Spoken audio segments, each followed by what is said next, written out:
So Bound into Comics has a story about the Resident Evil 4 VR being censored. Resident Evil 4 VR executive producer defends censorship. It's the year 2022 and some of this stuff doesn't age well. That right there immediately just turns you off. Anytime you got to evoke current year.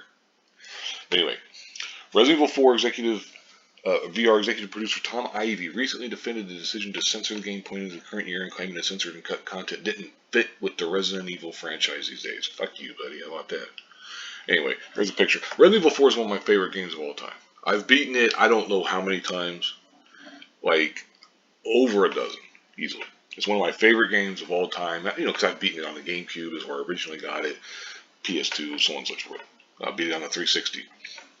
Anyway, as previously reported, Resident Evil 4 VR was discovered to have censored dialogue and more prior to its launch. The dialogue was typically flirtatious in nature, such as Leon flirting with Ingrid Hannigan, Lewis's comments on Ashley's ballistics, and Ashley's request for overtime at the end of the game.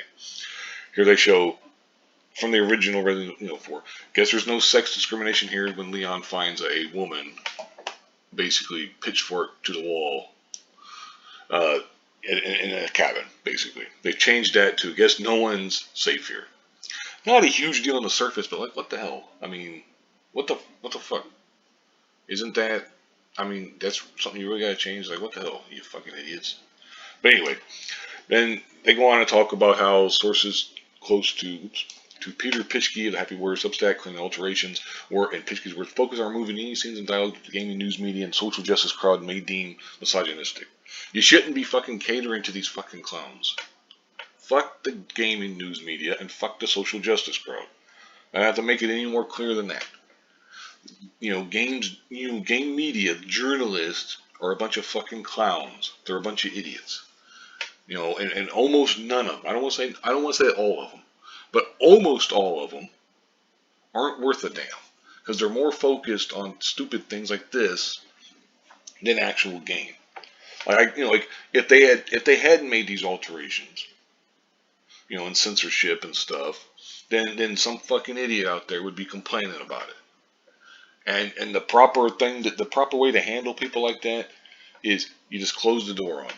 You look away, you shut them off in a little corner, you say, fuck right on off, go over there and just bitch and complain to nobody, because nobody wants to listen to you. Because the average person, the average people who play games, the average person who, doesn't play games, but just like the normie, as like I believe some people have derisively said, they don't give a damn about this kind of bullshit.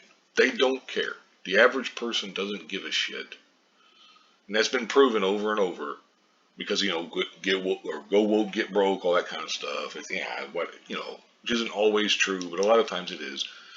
Because people don't give a shit about it. It also talks about how these were not unavoidably removed as part of the translation reporting process, but were done by Armature Studio at the request of Oculus VR and with the approval of Capcom. Facebook later said that the game also includes changes to in-game dialogue and animations that I believe will update Resident Evil 4 for a modern audience. That's another classic. And then they go on and talk some about the,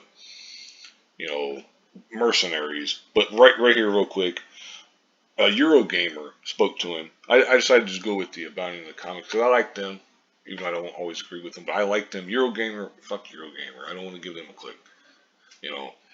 They spoke to him, to that Tom Ivey, and he said, it's the year 2022 and some of this stuff doesn't age well and it doesn't fit with the Resident Evil franchise these days. Oh, you mean the franchise that's all about killing fucking zombies and just killing people and stuff? Oh, but we're worried about a couple misogynistic quote-unquote comments. Get the fuck out of here. It's like, come on, man. It's like Leon Kennedy in Resident Evil 4 is suplexing dudes under their head and bursting them like balloons. It's like, what are you talking about? But anyway, and this is the part where they talk some about mercenaries and everything. Because he kind of defends it a few more times, blah, blah, blah, and all that stuff. But, just kind of saying it's the year 2022, does this fit with the way that Resident Evil should be presented in this day and age? All that kind of shit. And it's like, man, I definitely agree with the changes we made to the game. Well, of course you're going to agree with them because you fucking did it, you idiot. If you didn't agree with it, you wouldn't have done it. But anyway, whatever. I've already ranted for almost 5 minutes.